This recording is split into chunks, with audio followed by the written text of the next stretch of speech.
আপনাকে কি করে ভালো না বাসি ইয়া রাসূলুল্লাহ। যখন আপনি আমাকে ভালোবেসেছেন সেই 1400 বছর আগে, যখন আপনি আমাকে মিস করতেন, আশা করতেন যেন আমার সাথে দেখা করতে পারেন, অথচ তখনও আমি জন্মই হইনি। সেদিন সাহাবীরা আপনার চোখে পানি দেখে বলল, ইয়া রাসূলুল্লাহ, আপনি কাঁদছেন কেন? আপনি বললেন, আমার ভাইদের খুব দেখতে ইচ্ছে করছে।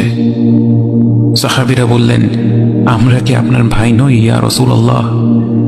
আপনি বললেন, না, তোমরা আমার সাহাবী। আমার ভাই হলো তারা যারা আমার পরে আসবে এবং আমাকে কখনো না দেখেও তারা আমাকে বিশ্বাস করবে। মৃত্যু শয্যায় শুয়ে আপনার অন্তরে এই চিন্তা ছিল যে আমাদের পরিণতি কি হবে। উম্মতি উম্মতি বলতে বলতে আপনি আপনার রবের নিকট ফিরে গিয়েছেন।